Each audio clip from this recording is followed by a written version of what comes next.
Hello வாங்க, எப்படி இருக்கிறீங்க? நல்லா இருக்கிறீங்களா? இன்றைக்கி அஸ்வினி சீக்ரெட் சமையலில் வந்து நம்ம பிரேக்ஃபாஸ்ட்டு ஒன்று சிம்பிளாக குயிக்காக பண்ணுற மாதிரி ஒரு பிரேக்ஃபாஸ்ட் எப்படி பண்ணலாம் பார்க்கலாமா? பாருங்கள், நான் ரவை வச்சு பண்ண போகிறேன். ரவை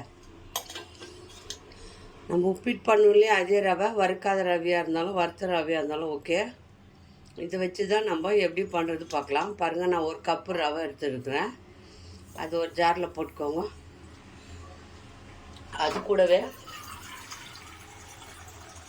ஒரு கப்பு தண்ணி ஊற்றிக்கோங்க.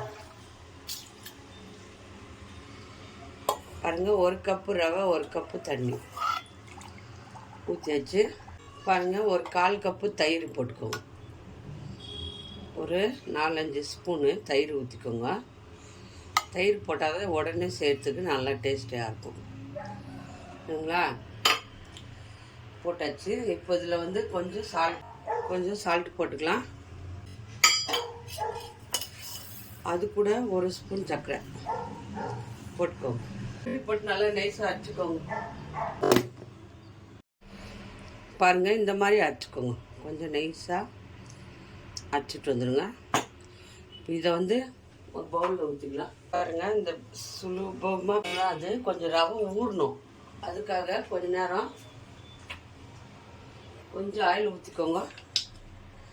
ஆயில் கொஞ்சம் ஒரு 1.5 ஸ்பூன் ஆயில் ஊற்றிக்கோங்க. நல்லா கலக்கிட்டு மூடி வச்சுருங்க. ஒரு 10 நிமிஷம் இது நல்லா உருவி வரட்டும். இதில் கொஞ்சம் காரத்துக்கு நம்ம காரப்பொடி போட்டுக்கலாம். இதே கூட காரப்பொடி போட்டுக்கலாம். இது வேக வச்ச பொருள் கூட போடலாம். நான் இப்போயே போட்டுக்கிறேன். காரம் எவ்வளோ வேணுமோ அவ்வளோ போட்டுக்கோ. இதை நல்லா மிக்ஸ் பண்ணுறேங்க. கொஞ்சம் சீரகம் போட்டுக்கலாம்.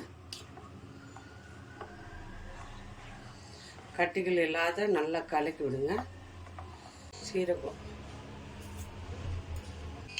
கொஞ்சம் பெப்பர் பொடி நல்லா மிக்ஸ் பண்ணிடுங்க. கட்டிகள் இல்லாத.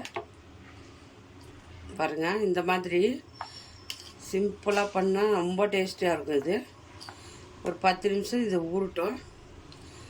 ஊறின பிறகு நம்ம ஊற்றி இதை வேக வச்சுக்கலாம். பாருங்கள், இந்த மாதிரி ஒரு கடாய் வச்சுக்கோங்க. நல்லா தண்ணி சூடாகட்டும். இப்போ நம்ம எல்லாம் கலந்து வச்சோம் இல்லையா, அதை வந்து இந்த மாதிரி ஒரு பவுலில் ஆயில் தடவி ஊற்றிக்கோங்க. இந்த மாதிரி பவுலில் ஆயில் தடவி ஊற்றிட்டு பாருங்கள், இந்த மாதிரி தண்ணி கொதிச்சு தான் இதை எடுத்து இதில் வச்சுருங்க. இதில் வச்சு க்ளோஸ் பண்ணிவிடுங்க. ஒரு 10 நிமிஷம் நல்லா ஒரு மூடி போட்டு நல்லா மூடி பாருங்கள். 10 நிமிஷம் விடுங்க. பாருங்கள், இப்போது ஓப்பன் பண்ணி பாருங்கள், ரவை இது இவ்வளோ சூப்பராக வந்துருக்கு. பாருங்கள், வெந்துடுச்சா பார்க்கலாமா? பாருங்கள், இது கத்தி இப்படி விட்டு பாருங்கள். பாருங்கள், ஒட்டாமல் வருது. நல்லா வெந்திருக்கு.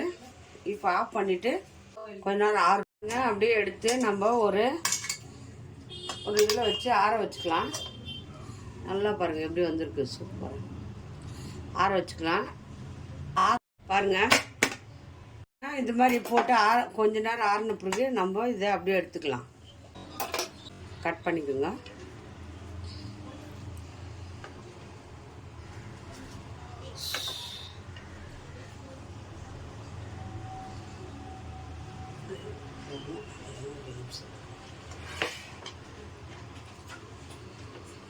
இதை இப்படி நம்ம கட் பண்ணிக்கலாம். அவ்வளோதான். ஒரு தவா வச்சு நம்ம இதை லைட்டாக எண்ணெய் ஊற்றி தவா சூடாகட்டும். இதை கட் பண்ணோம் இல்லையா, இதை அப்படியே வச்சுருங்க. லைட்டாக திருப்பி நல்லா கொஞ்சம் எண்ணெய் ஊற்றிட்டு தவாவில் இந்த மாதிரி நம்ம பிரேக்ஃபாஸ்ட் மாதிரி பண்ணிடுவோம். ரொம்ப நல்லாயிருக்கும். காரம் உப்பு சூப்பராக இருக்கும் பிரேக்ஃபாஸ்ட்டு. இதையும் போட்டுக்கோங்க.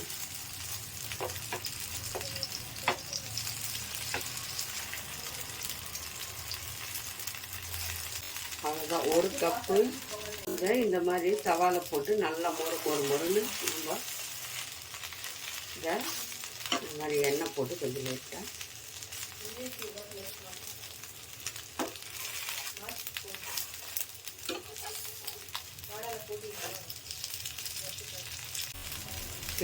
உள்ளே வந்து நல்லா வெந்திருக்கு, மேலே வந்து மொறுன்னு வரதுக்காக நம்ம இப்படி பண்ணிக்கணும்.